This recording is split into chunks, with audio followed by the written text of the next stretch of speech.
ഒരു കൽബാണ് ഫാത്തിമ ഏതാണ്ട് ഒരു 10-15 കൊല്ലം മുമ്പാണ്, 17 കൊല്ലം. അപ്പൊ ആ 17 കൊല്ലത്തിന് ശേഷവും ആ ഒരു കാണാനുള്ള ആ ഒരു ലുക്കിന്ന് കുറച്ച് താഴോട്ട് പോയി എന്നല്ലാതെ, മീൻസ് പ്രായം കുറഞ്ഞ പോലെ അല്ലാതെ കൂടിയതാരും തോന്നുന്നില്ല. അപ്പൊ ഇത് മമ്മൂക്ക ഫോളോ ചെയ്യുന്ന പോലെ ഡയറ്റ് ഒക്കെ ഫോളോ ചെയ്യുന്നുണ്ടോ? അല്ലെങ്കിൽ ഞാൻ എല്ലാവരും ചോദിക്കും, ഞാൻ ഫോളോ ചെയ്ത എൻ്റെ പ്രിയപ്പെട്ട പൊന്നുപ്പയാണ്. എൻ്റെ പൊന്നുപ്പ മരിക്കുന്ന സമയത്ത് 91 വയസ്സ് കഴിഞ്ഞിട്ടുണ്ട്. എൻ്റെ പൊന്നുപ്പയുടെ നിങ്ങൾ കാണുന്ന ഫോട്ടോസ് മേക്കപ്പോ അല്ലെങ്കിൽ മോർഫ് ചെയ്ത ഫോട്ടോസൊന്നുമില്ലല്ലോ അദ്ദേഹത്തിൻ്റെ.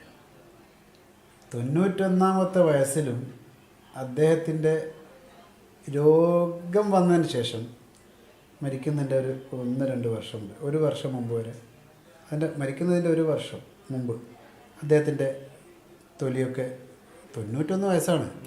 പക്ഷേ അതിൻ്റെ തൊട്ട് മുന്നേയുള്ള നാളുകളിലൊക്കെ ചിരിക്കുമ്പോഴൊക്കെ, അപ്പോൾ ഞാൻ കണ്ട ഏറ്റവും വലിയ ഗ്ലാമർ താരം എൻ്റെ പ്രിയപ്പെട്ട ഉപ്പയാണ്.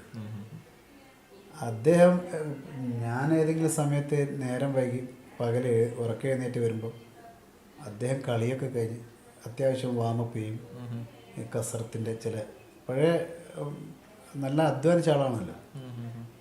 അപ്പോൾ എന്നെ സംബന്ധിച്ചിടത്തോളം ഗ്ലാമർ എന്നുദ്ദേശിക്കുന്നത് എൻ്റെ പ്രിയപ്പെട്ട പൊന്നുപ്പ തന്നെയാണ്. ഞാനിത് വെറുതെ പറയുന്നല്ല.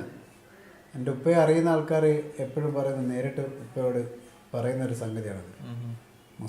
മൊസക്കായല്ലേ ഈ ഒരു, കാരണം സ്കിന്നൊക്കെ അമൂൽ ബേബി ചിരിക്കുന്ന സമയത്തൊക്കെ ഇവിടെയൊക്കെ ശരിക്കും ഗ്ലൈസിങ് വരും. നമ്മളെ ഒരു ലൈറ്റിൻ്റെ ഈ കവളത്തൊക്കെ റിഫ്ലക്ഷൻ ഉണ്ടാകും. അപ്പോൾ അതാണ്. പിന്നെ ഫാദർ പറയുന്നൊരു സംഭവമുണ്ട് എൻ്റെ അടുത്ത് എപ്പോഴും പറയും. ഞാൻ ചിലപ്പോൾ ഈ മുഷിഞ്ഞ ഡ്രസ്സൊക്കെ ഇട്ട് പുറത്ത് പോകുമ്പോൾ, അല്ലെങ്കിൽ ഒന്ന് ഫ്രഷ് അല്ലാത്ത തരത്തിൽ ഫേസൊക്കെ കണ്ടാൽ എൻ്റെ അടുത്ത് എപ്പോഴും പറയുന്നൊരു വാക്കുണ്ട്,